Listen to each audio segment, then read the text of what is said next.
Hello, everybody. We are just waiting for people to get into this webinar, so we'll just give them a minute or so to jump in. I can see that people are already jumping in, which is nice.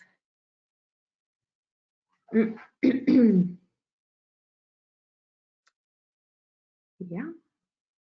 still people joining.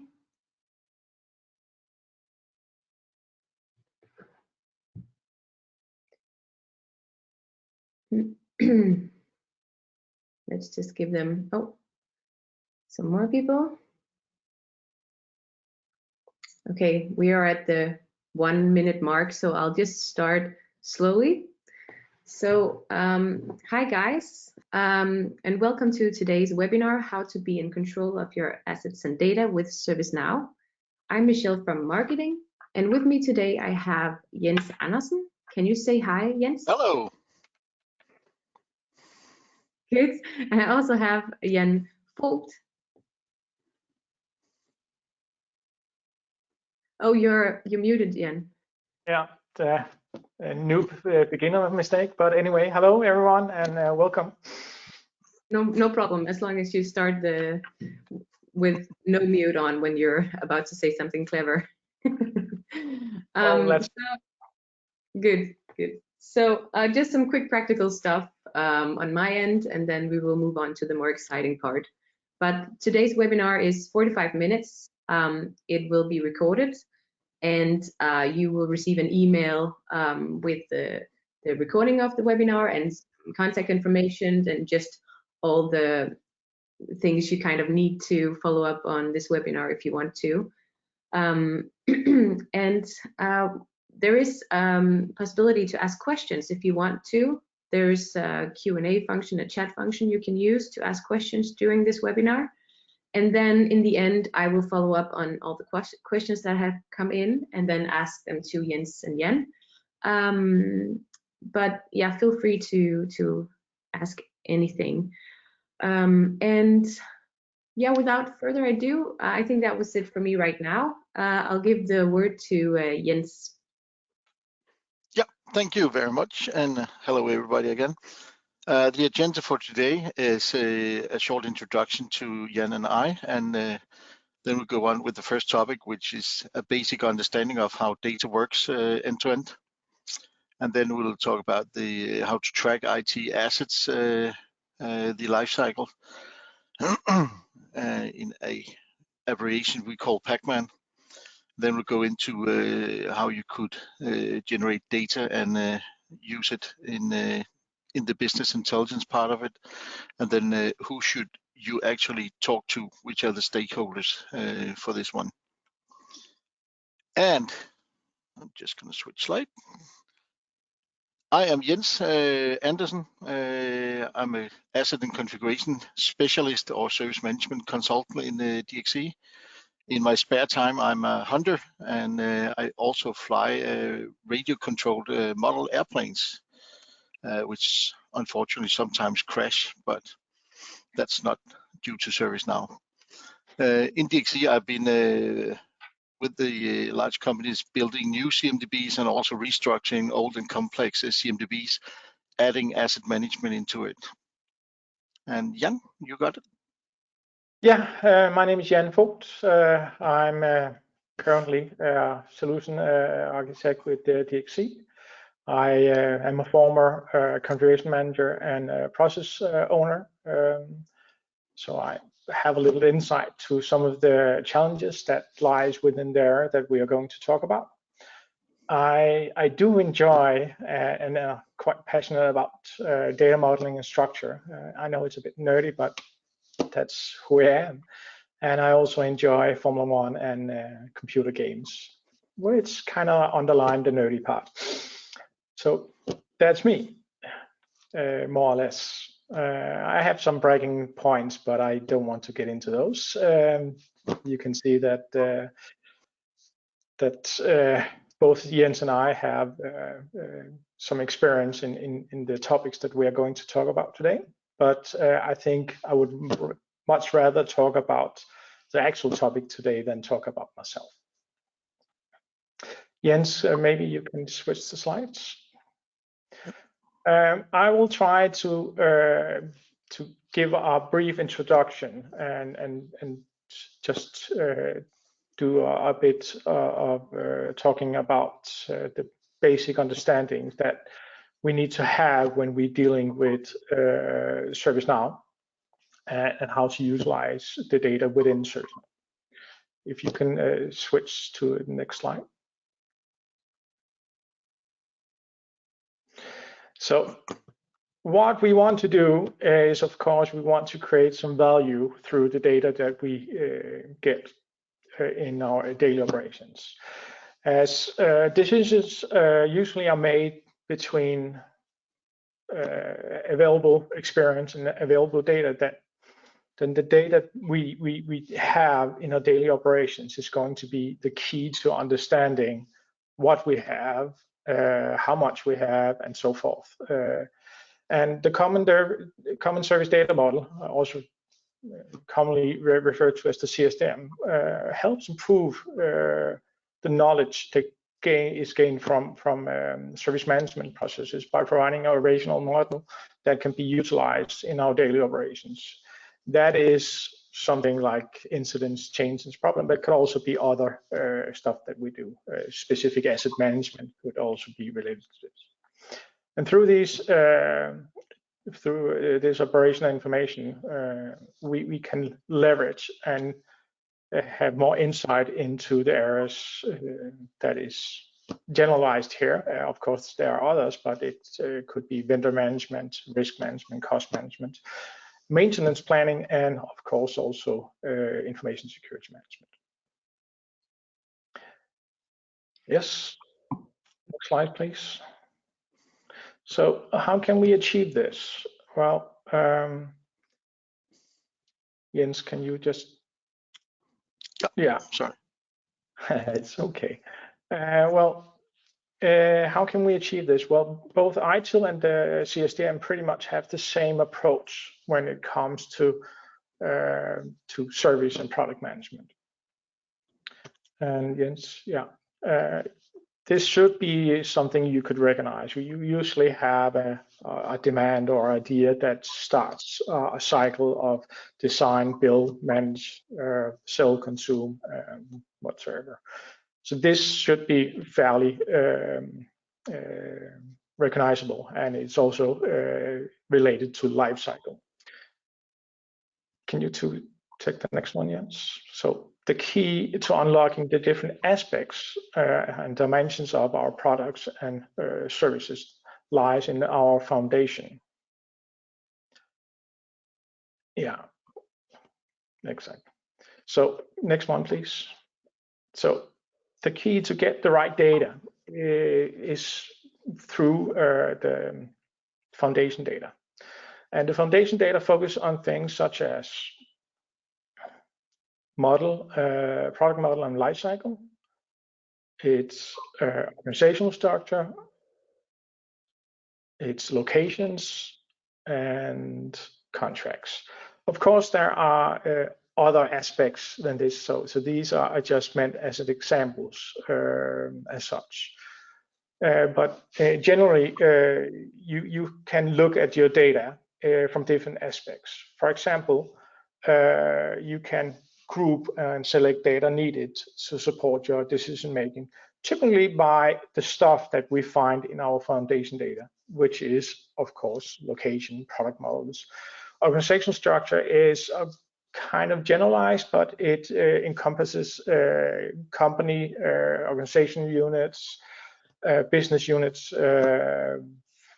departments, and so forth, which can be relevant to have a look at if you have problems or you need to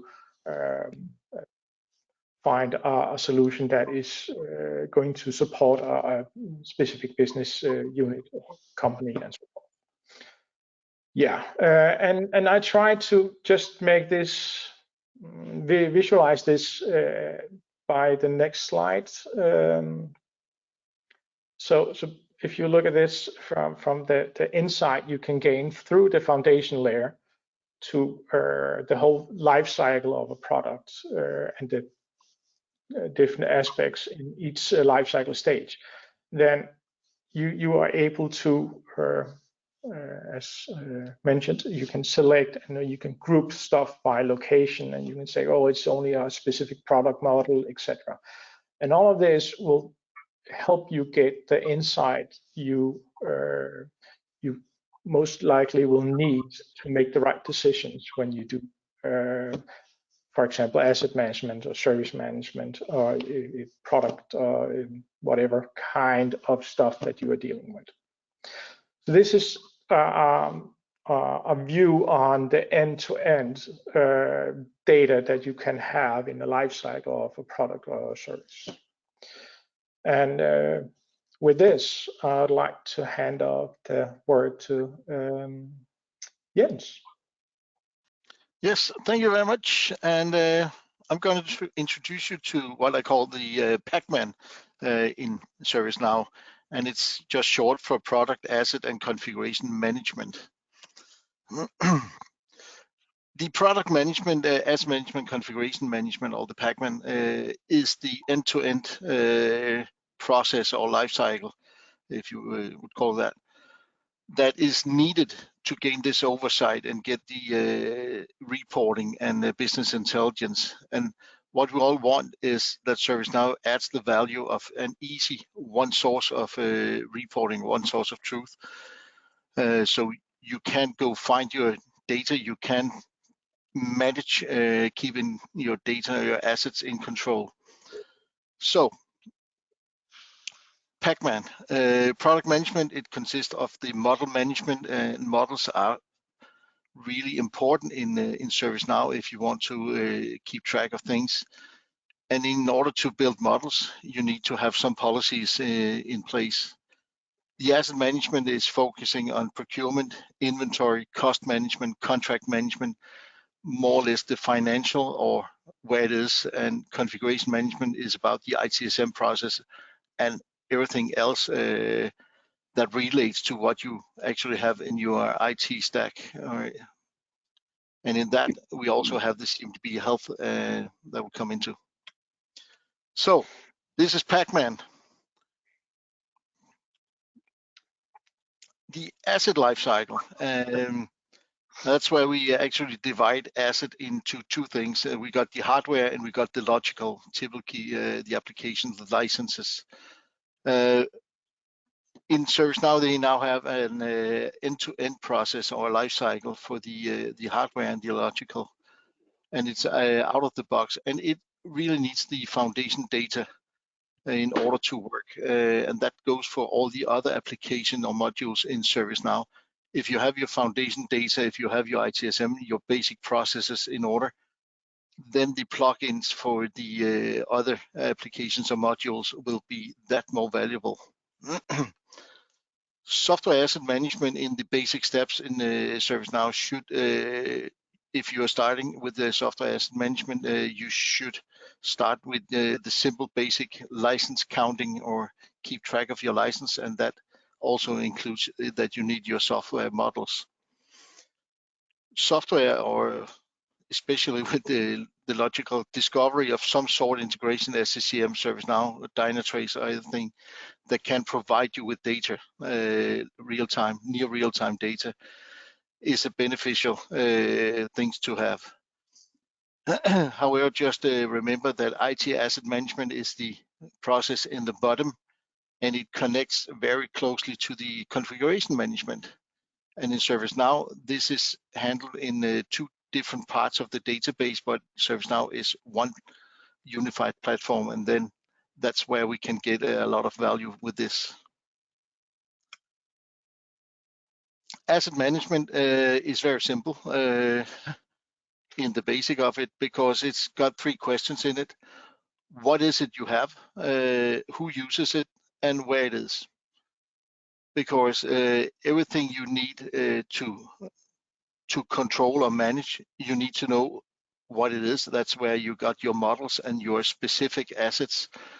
And over time, asset changes. They typically get something removed or added. If you take a server, you can add more memory, or you can add another disk. and the memory blocks on the disk will be another asset you buy, procure, and consume into this existing asset. And if we look at the table, it says that in the request part, of course, is the ITSM, the IT Service Management module, or part of the ServiceNow. The IT Asset Management is of course the main foundation here. And with the HR, the human resources, you can use the request and the asset lifecycle as onboarding processes, because you can literally say that an employee is an asset. When we go into the procure plugin, which I highly recommend, it's easy to install and easy to use, and it'll gain a lot of benefits, keeping track of your purchase orders and so on.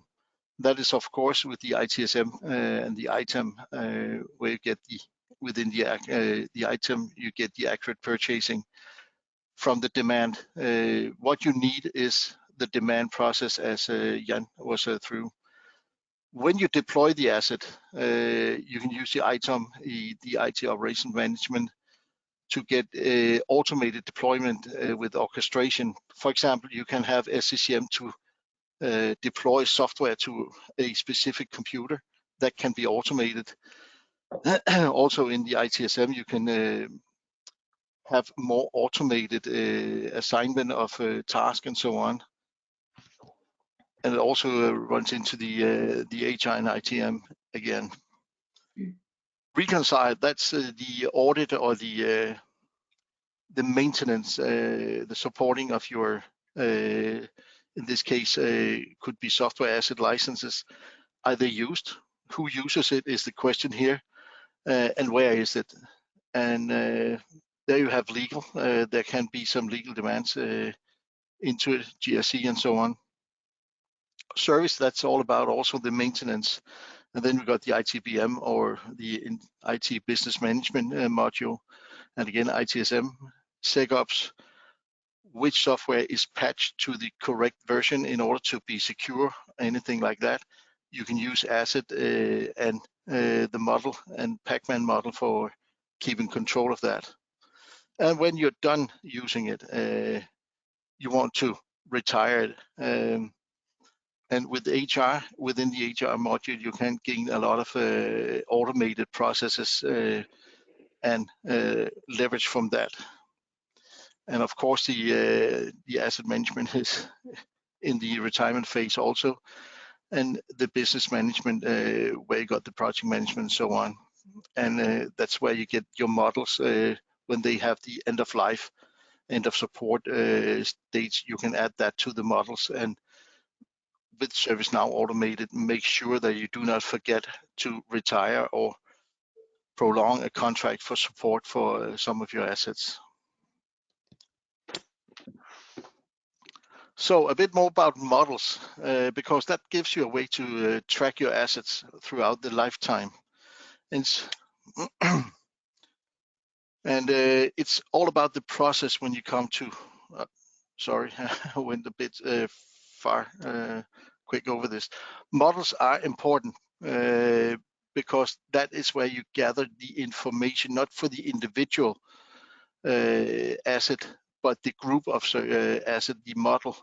And models are built into hierarchies. So you have a model and then the sub-models with the different model numbers, because you have a laptop like the Lenovo T410, and that comes in different varieties, and that is distinguished in the model through another model number.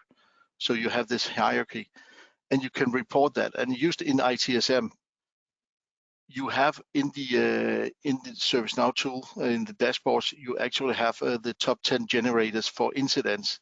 It shows you which model or computer or whatever that generates the most incidents. You can also have automated dashboards or directly report creating tasks for the configuration manager or the asset manager or service manager. When a model of a certain thing is generating more and more incidents, then you have an automated report saying Now you need to look into this model in order to decide whether to retire that model or something else. And that model could also be a service. You see that all the incidents comes from this service or this application service. That's where you need your models to to track your assets. And now about the configuration management. I'm not talking about the CMDB, because the CMDB is only a database where you keep your data, and that can be complex to build up. But if you want to gain value from your configuration management database, then you need to focus on the processes, your configuration management. And in this slide, we have the example of a change management, that change request, the maintenance of a CI. In this case, it could be a virtual server, the expansion of a storage. Then you go into the configuration management when the change is going through its life cycle. You go into the CMDB, read data in order to make the risk assessment. And then when you have done the change, you of course update the CMDB. And that again, if it's a physical server, it might have or it will have a asset linked to it. And then the asset data will get updated also.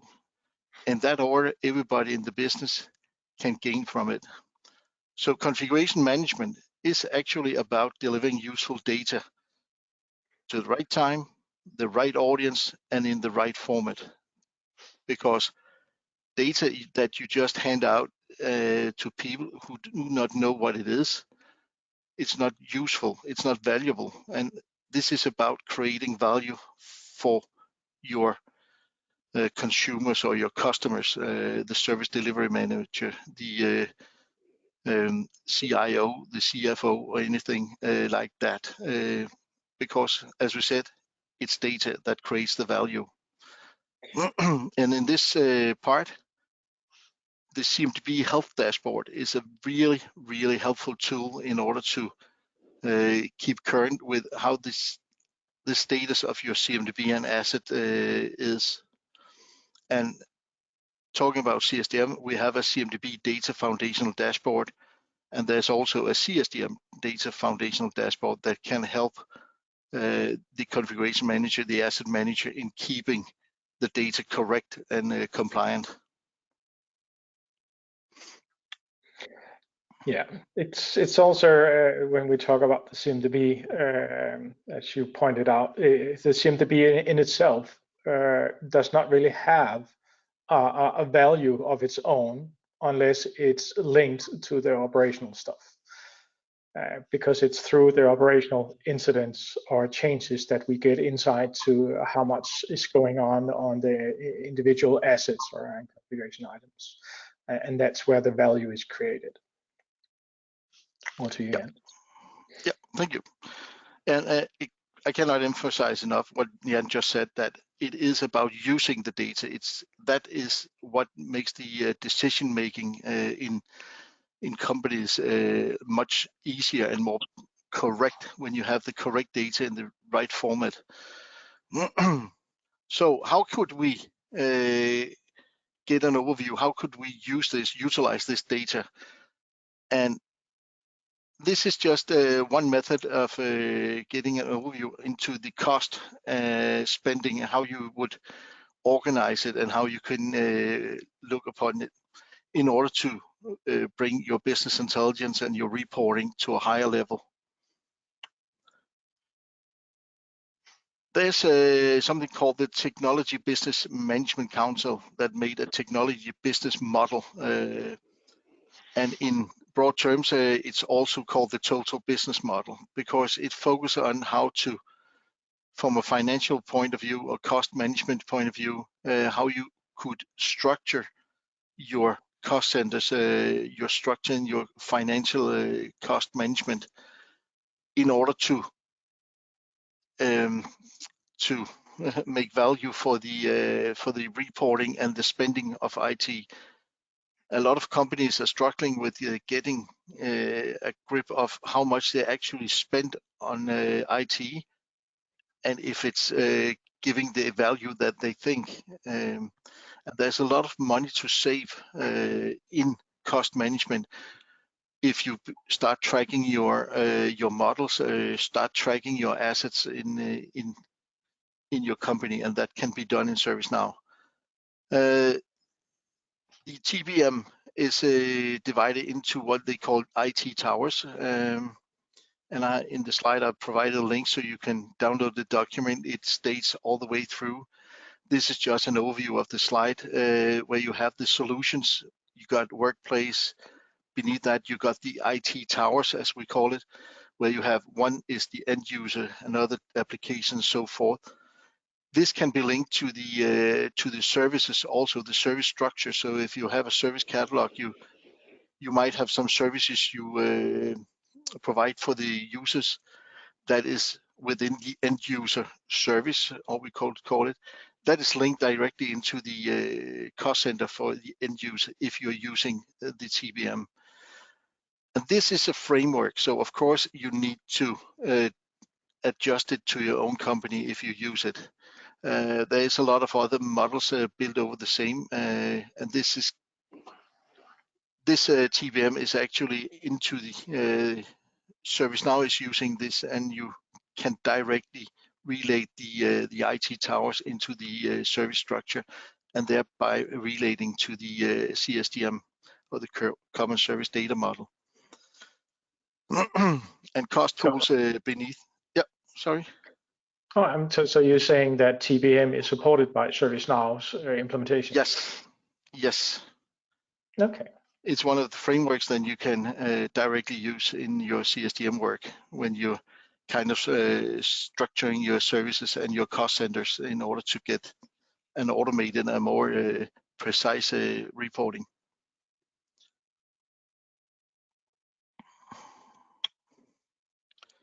So cost pools, for example, it could be that you divide into internal labor, external labor, and this is also in ServiceNow related to contract management, and you can, in the cost management, you can create rate cards for everything in this, and then what do you call it? Accumulate the cost into these IT towers or these cost pools. And that is divided into CapEx and operating expenses. And CapEx, that's the more standard cost of building, something you cannot change within a fiscal year. That's it, divided into the CapEx, and operating expenses is those that are variable, leasing, licenses, and so on. You can change those.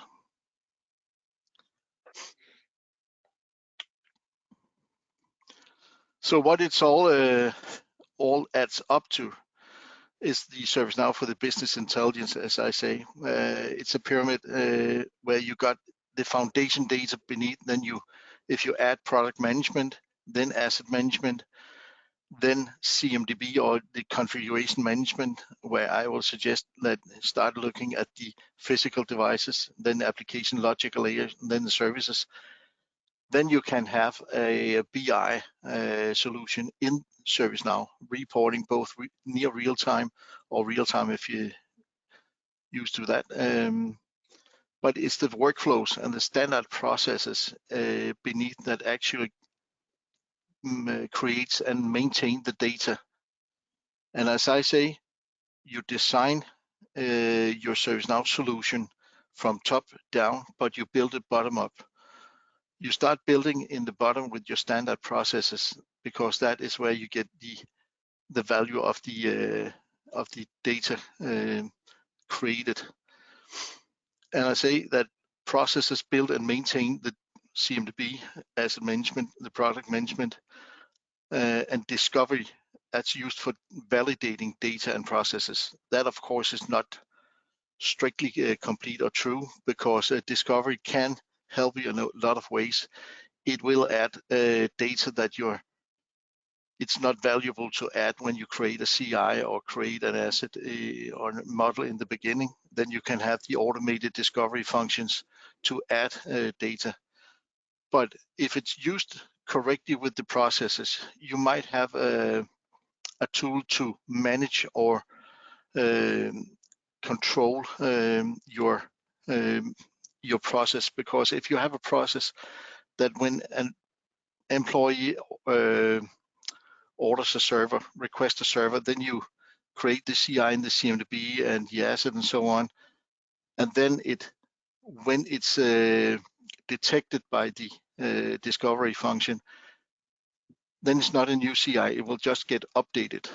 And then if you have a server like that created by the discovery, then you can actually have a warning or a processor creating incident saying, this is where our process went wrong. Because you get now that a discovery has created a CI or a configuration item which is not allowed when you have your process in the place. You can also use it if a technician is about to expand a server storage capacity, and I've seen that early in my career, that it's very possible that someone types the wrong. So instead of expanding the storage with 200 gigabytes, they expanded with 2,000 gigabytes. And if you are in an outsourcing company where your invoice is depending on how much storage you sell to the customer, they will get quite surprised if they get an invoice at the end of the month for 2,000 gigabytes storage when they were expected to have an invoice for 200 gigabytes. So here you can use discovery as a tool to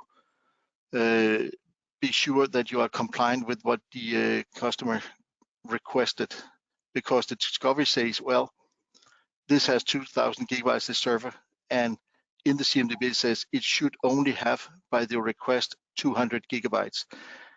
Then it can create again an incident or some kind of warning saying you need to go in and take a look at that request. Is that done correctly? So you have a quality control possibility built into your processes with the CMDB, with the asset management.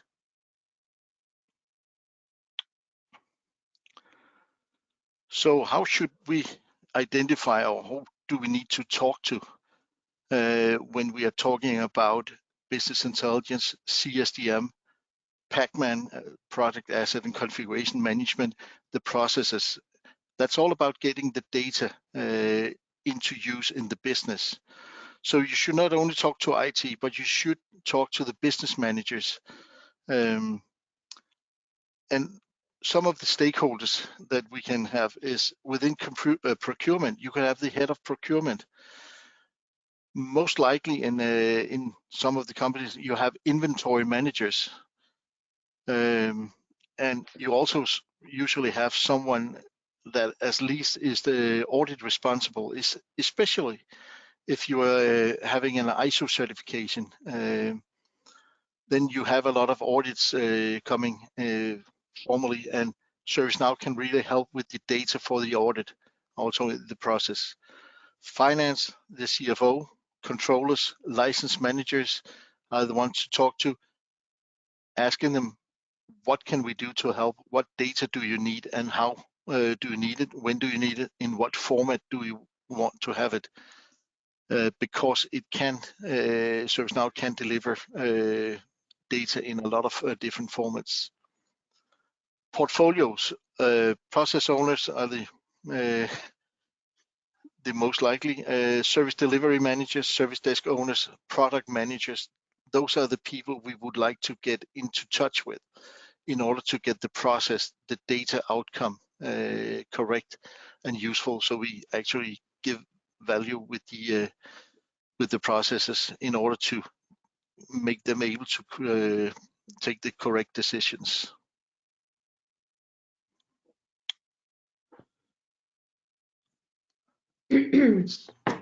Thank that you, was Jens. my part. You're welcome. It was your part, and maybe there will be a little bit more for you and Jan. The questions are still open, so you can write any questions you may have. We have one question, which is kind of a broad one, but it is where to start. I don't know who of you wants to start on where to start. but what do you think, guys? Well, I think it really depends on what it is that you want to keep a track of. As Jens just stated, depending on what you're going to track, product model supports different kind of subtypes of, and that could be hardware, it could be software, which is what Jens has been talking a little into, but it could also be application models, it could be service models, and so forth. So the way of the common service data model and asset management also supports service management and application management. So depending on where you want to start, where your need is, and this is the same where you talk about stakeholders. This is what is it for your specific business that is important, and you need to involve the right people to find out what is important here and now, because you can spend a lot of time on something that really doesn't bring the value, and as we started out by saying, is much about creating value. So I would say for different companies, where to start could be slightly different, but as Jens pointed out, it's really about building stuff from designing things from top down and building it from bottom up. And for doing that, you really need to have a good idea of your processes, your process owners, your stakeholders. All of that is a very good starting point. And of course, also for the stuff that I presented myself, it's the foundation data is quite important to have from the very start, because that is what will enable you to do all the different kind of reporting and selecting your data that is going to support you in decision making. Jens, do you have something to add here?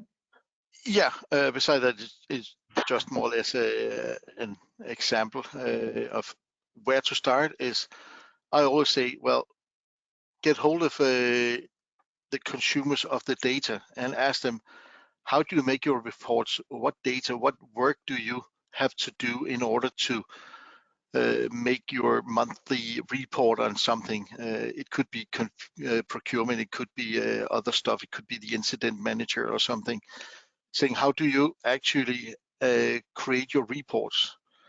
And then from that point, I know that's kind of in the middle of the pyramid sometimes when you get into the incident manager, and say, if you need that data, where do we get that data? And then I kind of walk backwards until I find the processes that is needed. And when I got the process, I'm working with with a small term I call standardize, optimize, and automate, because in my experience, a lot of people, they're doing a lot of manual work to creating their reports, and that is based because they do not have standard operating procedures in the processes that is needed to create that kind of reporting data. So they have to email people, they have to ask, they have to manually go look into ServiceNow, into tasks like how much time did you spend or who had a change and so on. And